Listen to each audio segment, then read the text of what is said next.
Ayúdanos a entenderla, a comprenderla, a vivirla cada día, a ponerla en práctica, Señor.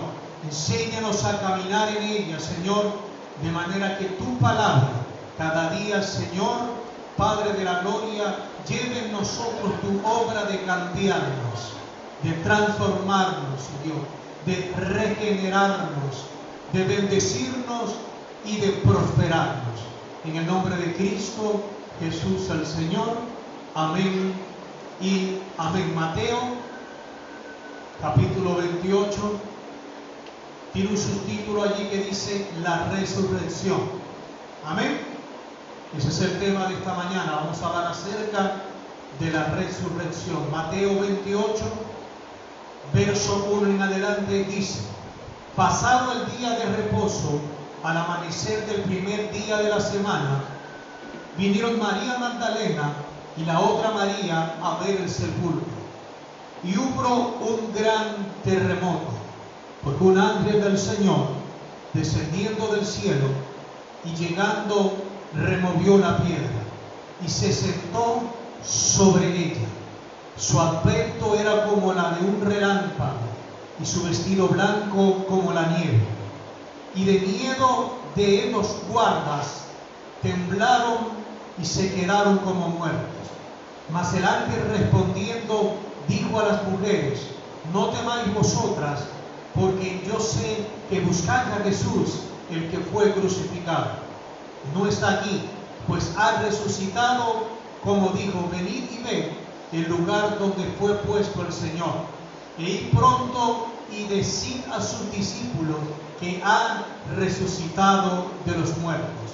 He aquí él va delante de vosotros a Galilea. Allí le veréis. He aquí os lo he dicho. Entonces ellas, saliendo del sepulcro con temor, pero también con gran gozo, fueron corriendo a dar las buenas nuevas a sus discípulos. Y mientras iban a dar las buenas nuevas a los discípulos, he aquí Jesús les salió al encuentro, diciendo: salve. Y ellas, acercándose, abrazaron sus pies y la adoraron. Entonces Jesús les dijo: no temáis, id y dad las nuevas a mis hermanos, para que vayan a Galilea, y allí me verán. Entonces vamos a hablar en esta mañana de todo lo relatado o de todo lo ocurrido ese domingo en la mañana cuando Jesús resucitó. Y comienza allí el capítulo 28, el verso número 1. Comienza diciendo que pasado el día de reposo. Y quiero que sepan algo: los 4 evangelios, es decir, Mateo, Marcos, Lucas y Juan, relatan lo ocurrido esa mañana del día de la resurrección. Y si lo relata 4 veces es porque es un hecho importante para el cristianismo. Entonces comienza aquí diciendo Mateo, verso 1, pasado el día de reposo. El día de reposo en el Antiguo Testamento era el día sábado. Dice pasado el día de reposo. ¿Qué día es? El día sábado, pero al amanecer del primer día de la semana. Nosotros aquí tenemos considerado como el primer día de la semana. ¿Qué día? El día lunes. Pero para ellos el primer día de la semana es el día domingo. Entonces dice que pasado el día de reposo, es decir, pasado el día sábado, y comenzando el primer día de la semana, es decir, el día domingo en la mañana, un grupo de mujeres salieron al sepulcro donde estaba el cuerpo de Jesús.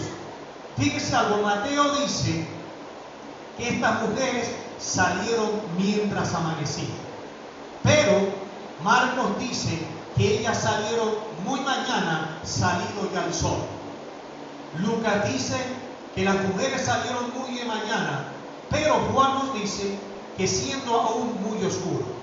Entonces todas estas diferentes expresiones nos dicen sin duda que aquellas mujeres, cuando salieron, todavía estaba oscuro. Amén. Entonces estas mujeres, ¿para dónde iban? Iban al sepulcro. ¿Para qué iban al sepulcro ese domingo en la mañana?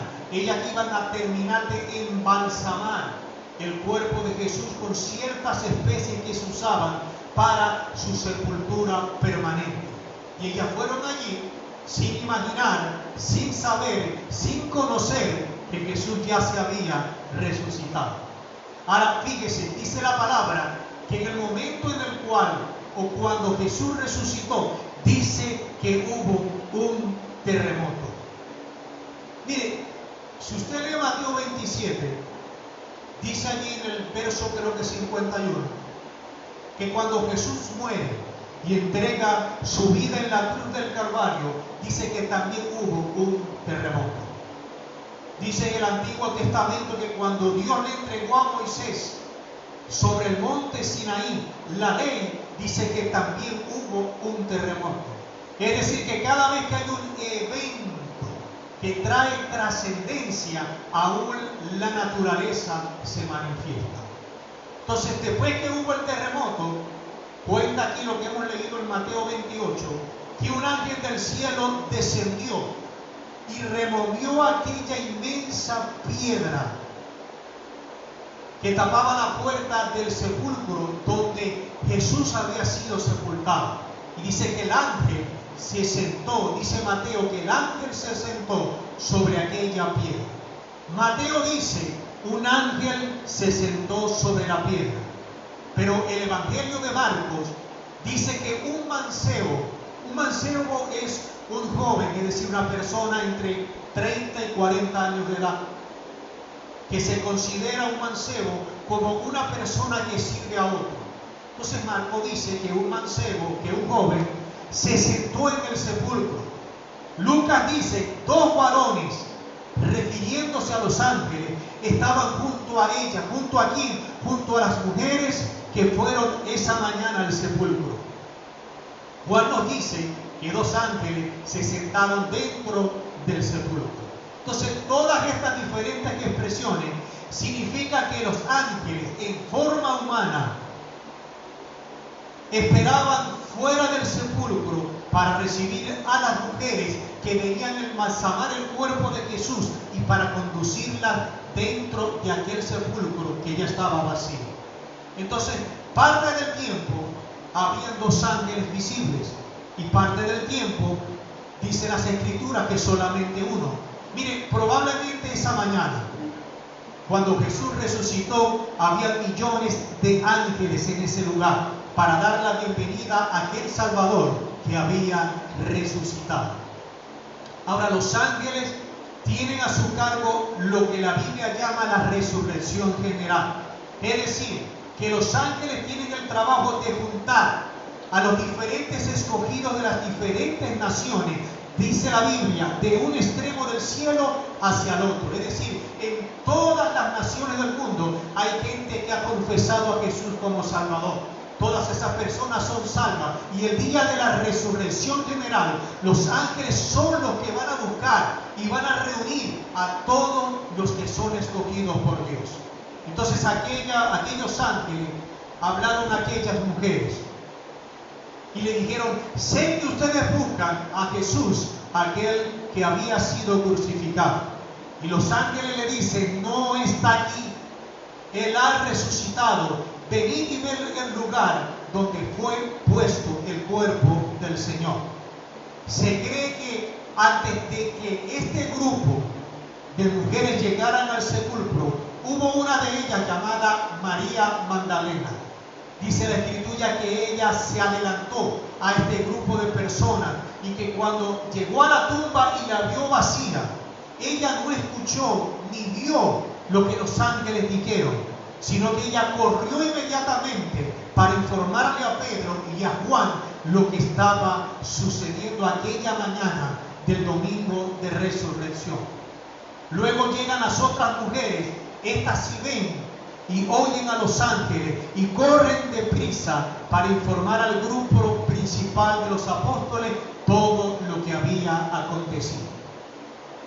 A esa hora llegan a la tumba dos apóstoles, Pedro y Juan. Corren a prisa, entran y ven el lienzo doblado, es decir, aquellas sábanas que envolvían el cuerpo de Jesús. Ambos entran y dice que Juan sale creyendo, pero Pedro sale asombrado. Mientras tanto, María Magdalena, que seguía de cerca a Pedro y a Juan, ella vuelve de nuevo a la tumba y permanece allí a solas llorando por el Señor. ¿Cuánto amaba María Magdalena al Señor? Pero entonces ella ahora ve a los ángeles y el mismo Jesús se le aparece a ella. Poco después, Jesús se le aparece a las otras mujeres que habían llegado después de María Magdalena y que salieron a informar a los discípulos y a los apóstoles todo lo que estaba aconteciendo aquella mañana. Y todo esto sucedió en menos probablemente de una hora. Miren, no es fácil armonizar en un solo relato lo que los 4 evangelios, Mateo, Marcos, Lucas y Juan, nos cuentan acerca de lo sucedido en el momento en el cual Jesús resucitó de entre los muertos. Miren, por una parte nos dan en pocas frases muchos detalles, pero por otro lado se nos cuentan, no se nos dan todos los incidentes en el orden exacto en que ocurrieron aquella mañana. Pero muchas cosas sucedieron que no se nos relatan en las Escrituras. Pero de aquellas cosas que sí se nos relatan, por ejemplo, un escritor cuenta un incidente y otro cuenta otro. Es decir, Mateo cuenta algo, pero Marcos cuenta otra cosa. Uno habla en una sola frase lo que otro dice con muchos detalles. Pero lo importante es que aquellos 4 evangelios relatan todo lo que sucedió aquella mañana del domingo de resurrección. Mis hermanas y mis hermanos, la resurrección es el evento más grande que ha ocurrido en este planeta y es a la vez la prueba más grande del cristianismo. Si Jesús no hubiese resucitado, no hubiese cristianismo y no hubiese existido ninguna iglesia. Todos los seres humanos que hemos nacido en esta tierra, algún día nos tocará experimentar la muerte física como la experimentó Jesús. Todos aquellos grandes hombres, todos estos líderes religiosos como por ejemplo Buda o Mahoma o Confucio o Gandhi, ellos murieron y sus cuerpos están en su tumba. Pero Cristo ha sido el único que ha vencido la muerte y su tumba está vacía hasta el día de hoy. ¿Cuántos le dan un aplauso a Dios por ese evento? Es el único que ha sido resucitado y ha sido levantado de entre los muertos. Mire, ni siquiera el poder de la muerte lo pudo retener, sino que dice la palabra que al tercer día Jesús resucitó de entre los muertos. Él está vivo, Él no está muerto. Y este hecho de que Él murió y de que Él resucitó abre las puertas para que todo ser humano en esta tierra pueda alcanzar la salvación para su alma. Esas son las buenas noticias del Evangelio. Mire, la resurrección de Jesús es un hecho innegable, que realmente ocurrió, y que sin la resurrección de Jesús, entonces, como dije hace rato, no hubiese existido el cristianismo y no hubiese nacido la iglesia. La resurrección de Jesús es una de las bases para los cuales existe el cristianismo. Ahora tenemos que voltear y ver la otra cara de la moneda. Existen enemigos del cristianismo y estos enemigos han levantado argumentos en contra de la resurrección de Cristo. Es decir, que ellos niegan que Jesús resucitó de entre los muertos. Pero la primera evidencia que los apóstoles, que los discípulos, que los seguidores de Jesús experimentaron fue la resurrección. Fue encontrar aquella tumba vacía. Cuando María Magdalena se acerca a aquella tumba, aquella madrugada de aquel domingo, encontró aquella piedra removida, aquella que tapaba la puerta de aquel sepulcro. Las telas que habían envuelto el cuerpo de Jesús estaban allí dobladas como si alguien las hubiera colocado hacia un lado y la tumba estaba vacía. Es la primera evidencia de que Jesús resucitó de entre los muertos. Pero quiero que en esta mañana usted conozca algunos de estos argumentos. El doctor Armando Alducin publicó un artículo acerca de la resurrección. Y él nombra allí que el primer argumento que dicen estos que se oponen al cristianismo es que los discípulos se habían robado el cuerpo de Jesús. Vamos a Mateo, donde comenzamos. Mateo capítulo 28, ubíquese allí y vamos a leer a partir del verso número 11. Mateo 28, verso 11 al 15, mira cómo dice allí.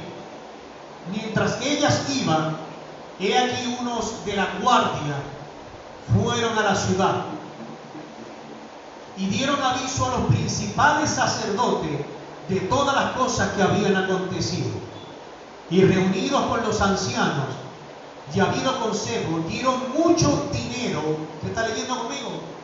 Dieron mucho dinero a los soldados, diciendo: decid vosotros, sus discípulos vinieron de noche y lo hurtaron, es decir, lo robaron, estando nosotros dormidos. Y si esto lo oyera el gobernador, es decir, Poncio Pilato, nosotros lo vamos a persuadir y os pondremos a salvo. Y ellos, tomando el dinero, ¿qué tomaron? El dinero, el soborno. Hicieron como se le había instruido.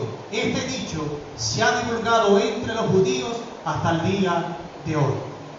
Entonces, fíjese lo que aquí pasó.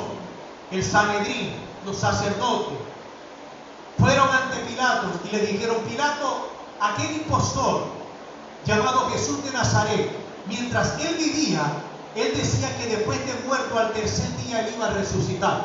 Venimos a pedirte que tú envíes un grupo de soldados para que custodien allí aquel lugar donde fue puesto su cuerpo, para que no sea robado por sus discípulos. Mire, y el hecho de que había presencia de soldados en aquel lugar, esto refuta que los discípulos de Jesús nunca fueron a enfrentarse a aquellos soldados que manejaban armas y eran expertos en manejar armas y matar personas. Es el primer hecho que refuta que Jesús o que su cuerpo no fue robado.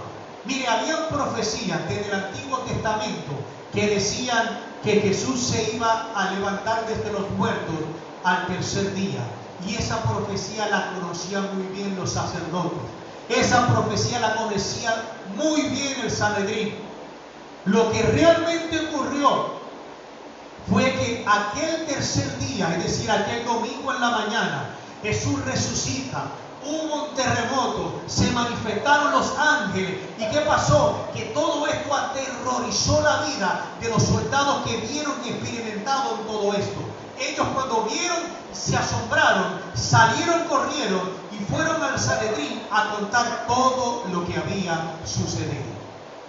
Así que dice allí la palabra, y usted lo leyó conmigo.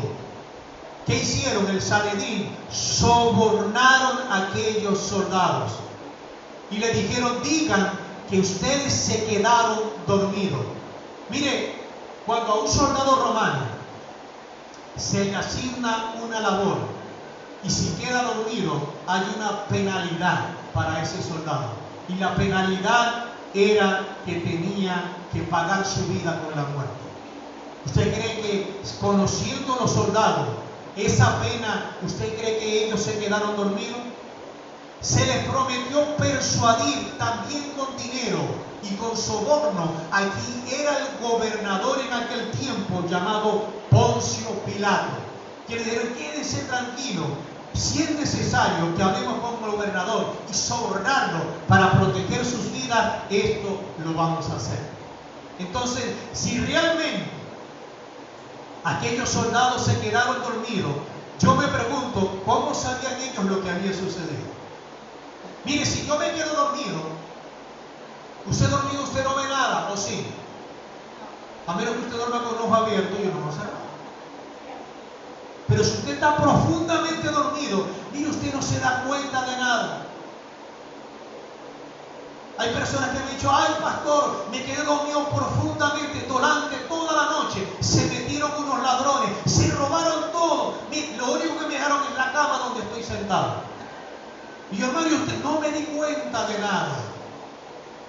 Entonces, Dice la palabra que los soldados corrieron para decirle a Sanedrín lo que había sucedido, como si se habían quedado dormidos. Entonces aquí podemos ver que esto es evidencia de que aquellos que querían negar al cristianismo estaban preocupados sobre la noticia impactante de que Jesús había sido levantado de entre los muertos. Otro argumento que ellos dicen, número 2, es que Cristo no murió, que Él simplemente se desmayó de la debilidad y que luego se levantó y se fue. Miren, y este argumento que dice que Jesús se recuperó después de haberse desmayado y que ellos dicen que se levantó y se fue, yo pregunto, ¿cómo podría Cristo, en el estado en el cual Él se encontraba? Dice la palabra que su espalda fue toda flagelada. Ya le explico esto. Los soldados romanos usaban un látigo que era de cuero y en la punta tenían unas bolitas de plomo puntiagudas y también tenían huesos de animales. Cada vez que ellos golpeaban la espalda de Jesús, tanto el plomo como el hueso se clavaba en su piel, y cuando ellos jalaban de nuevo el látigo, extraía, es decir, se traía pedazos de piel de la espalda de Jesús. Es decir, que toda la espalda de Jesús fue lacerada. Jesús perdió toda la piel de su espalda. Así quedó Jesús. Su cara, su cuerpo habían sido golpeados y maltratados. Sus manos y sus pies estaban horadadas. Habían huecos en sus manos y habían huecos en sus pies. ¿Y usted cree que después de Jesús cargar aquella inmensa cruz pesada, usted cree que Él removió la piedra aquella inmensa, que se necesitaban varios soldados, varios hombres para removerla, y luego salir y enfrentarse con los soldados y acabar con el grupo de soldados y luego irse muy tranquilo? No hay duda alguna que Cristo murió en aquella cruz. Miren lo que dice el centurión romano, que es experto en muerte. Vamos a leerlo, Marcos capítulo número 15. Marcos 15, verso 43. Marcos 15, verso 43 dice: José de Arimatea, miembro nombre del concilio, que también esperaba el reino de Dios, vino y entró osadamente a Pilato y le pidió el cuerpo de Jesús. Dice que Pilato se sorprendió de que ya hubiese muerto, y haciendo venir al centurión, le preguntó si ya estaba muerto. Dice el verso 45, informado por el centurión. Allí esa palabra centurión habla de aquel centurión romano que es experto en muerte. Le informó a Pilato que el cuerpo, o que Jesús ya había muerto. Entonces fue cuando Pilato entregó a José de Arimatea el cuerpo de Jesús. Además, para asegurarse que realmente Jesús había muerto, dice la palabra, y quiero que lo leamos también. Vamos al Evangelio de Juan, San Juan capítulo 19, verso 34. San Juan 19, 34 dice: pero uno de los soldados le abrió el costado con una lanza, y al instante salió sangre y agua del costado de Jesús. Mire, ya Jesús estaba muerto cuando aquel soldado le atravesó el costado. Mire, Jesús, después que fue muerto sobre esa cruz, 6 horas después, Él había expirado. 6 horas después, Jesús ya había muerto. Y dicen las autoridades médicas, quiero que preste atención a esto, las autoridades médicas han declarado que solo en el caso de la ruptura del corazón, solamente en ese caso, la sangre se deposita en el pericardio. El pericardio es un tejido que rodea las paredes del corazón. Es decir, que el corazón estalla a causa de un infarto. En ese pericardio, allí se acumula sangre y agua. Cuando aquel soldado toma la lanza para atravesar el costado de Jesús, el agua y la sangre salieron del cuerpo de Jesús. Esa sangre y esa agua estaban allí en el pericardio. Es decir, que médicamente la causa por la cual Jesús murió fue porque estalló su corazón. Es decir, que debido a la fuerte presión de la sangre y el intenso dolor, el corazón no soportó más, hubo una ruptura y estalló. A Jesús le dio un infarto. Esa es la causa médica. Y esta es otra evidencia que nos dice que Jesús murió sobre la cruz del Calvario. Hay un tercer argumento. Y el tercer argumento dice que los discípulos habían visto visiones y alucinaciones. ¿Por qué este argumento dice esto? Porque quieren negar las apariciones de Jesús después que Él resucitó al tercer día. Este argumento nos dice que estas alucinaciones de las apariciones de Jesús después de su muerte y de su resurrección, ellos dicen que fueron inducidas por drogas. Es decir, que aquellos que vieron a Jesús estaban drogados o estaban bajo el poder de una hipnosis, o que ellos habían caído en estado de histeria porque habían perdido a su líder religioso. Ahora, escuche esto: Jesús apareció a diferentes grupos de personas, en diferentes lugares, en diferentes horas, en diferentes casas.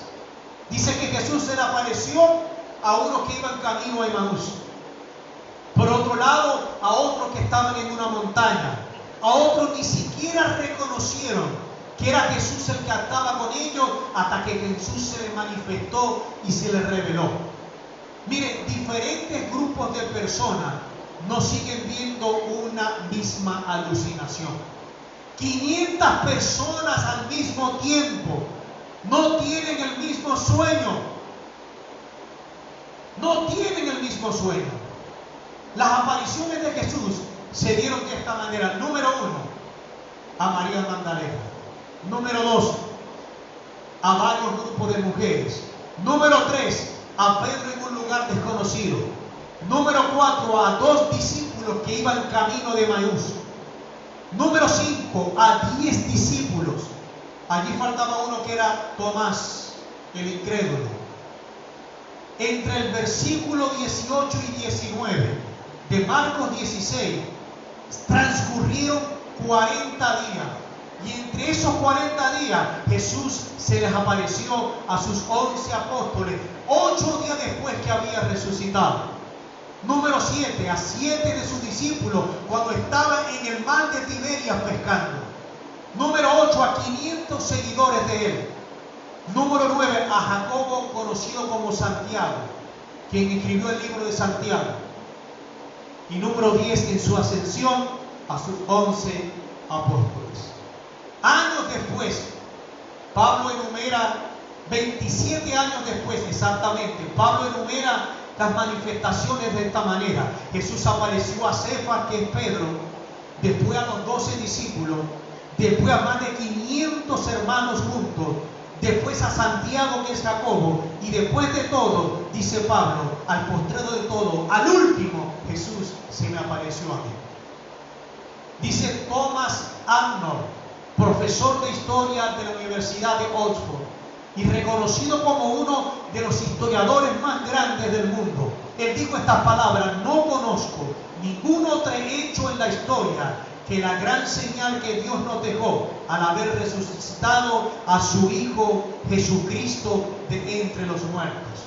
Dice Alfred Edelstein, respetado académico, profesor en lenguas. Él dijo: puede afirmarse sin titubeo, sin duda, que la resurrección de Cristo es el hecho mejor establecido en la historia. Dice el teólogo alemán Heinrich Edward: nada hay más seguro históricamente que el hecho de que Jesús se levantó de los muertos y que Él apareció a sus discípulos. Y termino diciendo lo que dice el psicólogo estadounidense John Ramos. Él dice, si no sabemos que Jesús de Nazaret se levantó de los muertos, del todo no sabemos hecho histórico alguno.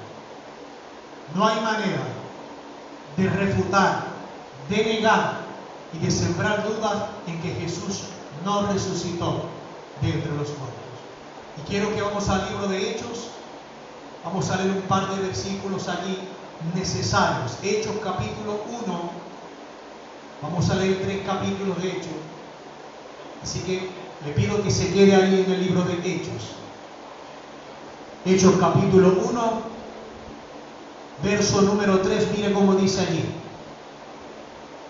A quienes también, después de haber padecido, hablando de Jesús, se presentó vivo. ¿Cómo dice? Se presentó vivo.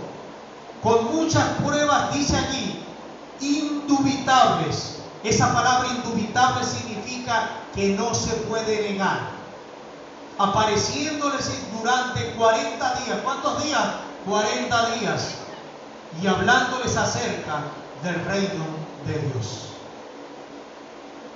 Hechos capítulo 10. Vamos al verso 40 y al verso 41. Hechos 10, 40 y 41. Dice, a este levantó Dios al tercer día. ¿Cuál día? Al tercer día. E hizo que se manifestase, no a todo el pueblo, sino a los testigos que Dios había ordenado de antemano, a nosotros que comimos y bebimos con Él después que resucitó de los muertos. Jesús tuvo la orden de Dios de no manifestarse a todo el mundo después que Él había resucitado, sino que ellos dicen aquí, los apóstoles, Lucas, que escribió el libro de los Hechos, él dice allí que Dios solo le permitió a aquellos que habían sido testigos, a aquellos que conocieron a Jesús, aquellos que caminaron con Jesús, que pudieron palparlo, que pudieron verlo, que pudieron abrazarlo, que pudieron escuchar su voz. Hechos capítulo 13, verso 31. Vamos a Hechos 13 ahora, versículo 31, dice, y Él se apareció durante muchos días. ¿Cuántos días dice? Muchos días. ¿A quién? A los que habían subido juntamente con Él de Galilea a Jerusalén, los cuales ahora son sus testigos ante el pueblo. Recuerden que cuando aquellas mujeres llegaron después de María Magdalena, los ángeles le dijeron, ustedes buscan a Jesús, aquel que fue crucificado, su cuerpo no está allí, vean, entren, no está aquí, Él resucitó. Vayan e informen a los discípulos y díganle que Jesús va delante de ellos a Galilea. Allá Él nos va a esperar, allá Él se va a manifestar. Y es lo que este texto dice aquí. Él se apareció durante muchos días a aquellos que habían subido juntamente con Él de Galilea a Jerusalén. Porque era la orden que Dios había dado a aquellas mujeres para los discípulos a través de los ángeles. Mire, la resurrección de Jesús de entre los muertos es el hecho más contundente, más importante, más impactante que ha ocurrido en todos los tiempos. Y gracias a ese hecho, todo ser humano tiene la oportunidad no solo de alcanzar la salvación, sino de vivir una vida saludable, bendecida y prosperada por Dios. ¿Cuánto creen que Jesús es el Señor? Den un fuerte aplauso a Dios en esta mañana.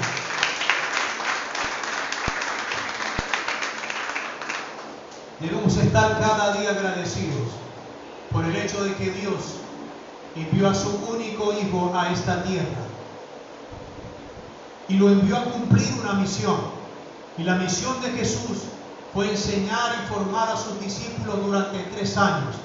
Los comisionó a ellos para que enseñaran acerca del reino y acerca de este evangelio. Pero parte de su propósito y parte de su misión también era morir en aquella cruz del Calvario. Y dice la palabra y los médicos que Jesús quedó sin sangre en su cuerpo. Jesús derramó toda su sangre, y cada gota de sangre que Él derramó tiene un propósito y tiene un fin, y es limpiar nuestros pecados. Todo aquel que se acerca a Jesús confiadamente y de manera voluntaria y de todo corazón entrega su vida a Dios, esa sangre que Jesús derramó trae el perdón de esos pecados. Dice que toda su espalda fue lacerada, toda la piel de su espalda fue quitada, pero fue con un propósito, para que todo aquel que en fe esté enfermo y que se acerque a Jesús y que crea que Él existe y que le hay, en ese hecho de que toda su espalda fue lacerada, y que en el nombre de Jesús pueda recibir siempre completa sanidad para su cuerpo. Mire, no importa cómo se llame su enfermedad, no importa el diagnóstico que el médico haya dicho. Mire, quizás que el médico te dijo, te quedan 2 semanas de vida, o te queda 1 año más de vida, o el médico te haya dicho que tú tienes una enfermedad terminal. Y quizás que el médico te ha dicho, ya no se puede hacer más nada por ti. Pero cuando los médicos dicen que ya no pueden hacer más nada, hay uno que comienza a hacer su obra, hay uno que comienza a moverse por ti. Cuando tú crees en Él, Él se mueve para traer salvación, Él se mueve para traer sanidad, Él se mueve para traer liberación, Él se mueve para bendecir tu vida, tu casa, tu hogar y tu familia. ¿Cuántos creyentes hay aquí en esta mañana? Gloria a Dios. Quiero que por favor se ponga de pie en esta mañana. Gloria a Dios. Le pedí que Adriana se puede colocar algo instrumental allí, algo instrumental. Amén. Y vamos a tomar la cena del Señor. Ese pan que usted va a tomar representa el cuerpo de Jesús. Y ese jugo, ese pequeño vaso de jugo, representa aquella sangre de Cristo que limpió nuestros pecados. Amén. Así que quiero que en esta mañana usted sepa, todo aquel que es creyente. ¿Cuántos creyentes hay aquí? Un creyente es aquel que cree que Jesús es el Hijo de Dios. Un creyente es aquel que cree que Jesús es su Salvador. ¿Cuántos hay aquí? Todo aquel que es creyente puede tomar la cena del Señor en esta mañana. Amén. Así que lo primero que voy a hacer, quiero que cierre sus ojos allí. Vamos a orar por los elementos y vamos a presentarlos ante Dios. Padre, en tus manos en esta mañana, Señor, con mucha gratitud en nuestros corazones, agradecido estoy contigo. Y sé que toda esta casa también. Gracias por morir por nosotros en aquella cruz del Calvario. Gracias porque entregaste tu cuerpo. Gracias porque derramaste toda tu sangre. Gracias porque no bajaste de esa cruz por amor a mí, por amor a mi familia, Señor, por amor a tu iglesia, Señor.